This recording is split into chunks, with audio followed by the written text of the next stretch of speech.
이 가슴 부분과 배 부분이 연결되는 부분이 약간 움푹 들어가 있어요. 안녕하십니까, 케아비꾸노 미키입니다. 오늘은 제가 7종의 사슴벌레들을 준비해봤습니다.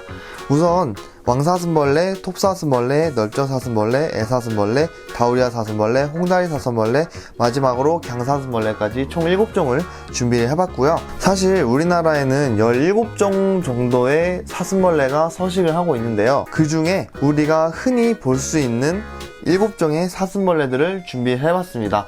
물론 그 중에 왕사슴벌레 같은 경우에는 그렇게 흔히 볼 수 있는 종은 아니지만 사육이 많이 되고 있는 종이기 때문에 추가를 시켰고요. 사실 오늘은 이 책을 통해서 내용을 좀 보충을 해보려고 했으나 아쉽게도 암컷들은 따로 없어가지고 어쩔 수 없이 제가 가지고 있는 자료를 토대로 동정하는 방법을 알려드리겠습니다. 자, 그러면 일단은 특징적인 부분에 대해서 언급을 해드리겠습니다.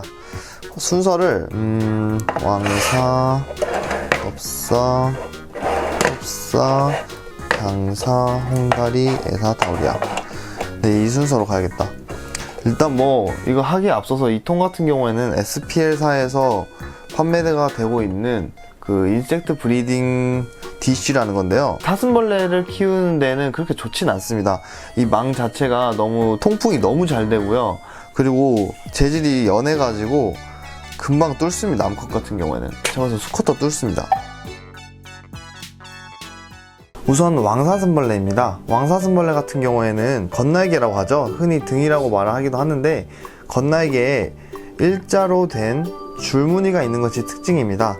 그리고 전체적으로 광택이 있습니다. 다음은 널쩍사슴벌레입니다. 널쩍사슴벌레 같은 경우에는 이제 왕사슴벌레와 비교를 했을 때 광택은 비슷비슷한 수준입니다. 그러나 건날개에 줄을 찾아볼 수가 없고요. 대신 간혹 와일드 개체 같은 경우에는 줄보다는 일자로 된 자국 같은 게 있습니다. 이거를 좀 자세히 보면 참 좋을 것 같은데 이게 있는 개체들도 있고 아예 그냥 반딱반딱한 애들도 있고 개체 변이가 조금 있다 보니까 지금 이 개체 같은 경우에는 약간씩 보이고 있거든요. 다음은 톱사슴벌레입니다. 톱사슴벌레는 물론 이제 체형이 둥글둥글하게 타원형인 애들도 있곤 하지만은 일단은 결정적으로 가슴 부분과 건날개 부분에 이제 무늬 같은 게 있습니다. 그리고 추가적으로 적색개체 같은 경우에는 이제 거꾸로 이렇게 뒤집었을 때 가끔씩 이제 배 부분이 빨갛거나 막 그런 애들이 있거든요. 그런데 이거는 이제 홍다리 사슴벌레하고 혼동을 하실 수가 있을 것 같습니다. 그래서 제가 이렇게 언급을 하는 거고요. 그래서 일단 톱사슴벌레 같은 경우에는 전체적으로 타원형의 그런 체형과 자세히 들여다보면은 이런 좀 무늬 같은 게 있다는 점, 몸 전체적으로 네, 이게 톱사슴벌레의 특징입니다. 다음은 강사슴벌레인데요. 강사슴벌레 같은 경우는 사실 원래 분명은 사슴벌레입니다. 그냥 다른 거 없이 사슴벌레입니다. 그런데 이제 매니아층들 사이에서 그냥 사슴벌레를 줄여가지고 강사슴벌레라고 부르기도 하고요. 간혹 가다 보면은 이제 참사슴벌레라고 부르기도 하는 그런 종입니다. 이제 뒤집으시면은 전체적으로 털이 많은 걸 볼 수 있고요. 이런 다리 마디바디 보면은 노란색을 띈 거를 볼 수가 있습니다. 그리고 이제 턱이 다른 사슴벌레들에 비해서 엄청 굵은 편이고요. 이 가슴 부분과 배 부분이 연결되는 부분이 약간 움푹 들어가 있어요. 여기 사납네요, 조금. 알겠어. 역시 암컷도 포악하네요. 다음은 홍다리 사슴벌레인데요.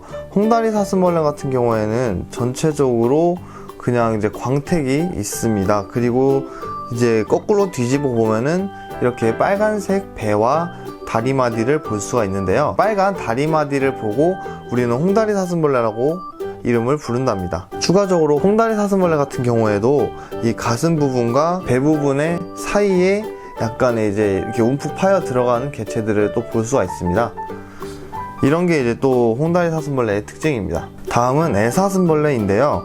애사슴벌레 같은 경우에는 널쩍사슴벌레와 소형들과 비교를 했을 때 잘 비교가 안 되는 부분들이 있어요. 왜냐면은 얘네들도 이제 건날개 부분에 보면은 좀 신기한 그런 패턴을 가지고 있기 때문인데요. 그리고 얘네들은 특징 중에 하나가 양쪽에 건날개가 붙는 지점이 방금 말씀을 드렸던 그런 무늬가 없다 보니까 줄 하나 이렇게 생겨버립니다. 그래서 이런 것들이 또 넓적사슴벌레와 또 다르다고 볼 수 있겠고요.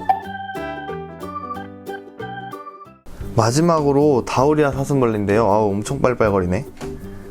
아이고, 힘들다.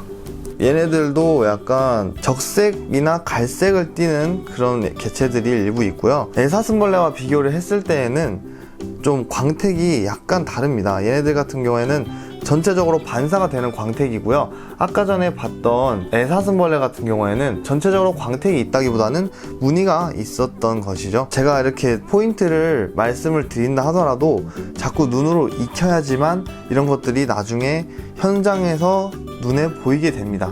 정리를 해드리자면은 다우리아 사슴벌레 같은 경우에는 적색 계열의 전체적인 광택이 있다고 보시면 되겠습니다. 이 정도로 제가 한번 사슴벌레별로 특징을 말씀을 드렸는데요. 사실 야생에서 발견을 하다 보면은 다른 환경적인 요인 때문에 약간씩 다르게 보이는 개체들이 좀 있습니다. 하지만 아무리 이렇게 제가 설명을 하더라도 눈으로 익혀야지만 진짜 현장에서 써먹을 수가 있습니다. 그렇기 때문에 이거 뭐 한 번 본다고 해서 마스터가 되는 게 아니니까 꾸준하게 반복을 통해서 한번 영상을 봐주시기 바라겠습니다. 네, 이상으로 마치겠고요. 솔직히 말해서 좀 정보가 많이 아쉬운 게 많을 수도 있을 것 같은데 혹시라도 이제 궁금한 사항이 있으면 언제든지 댓글을 통해서 남겨주시기 바랍니다. 네, 이상 마치겠습니다. 감사합니다.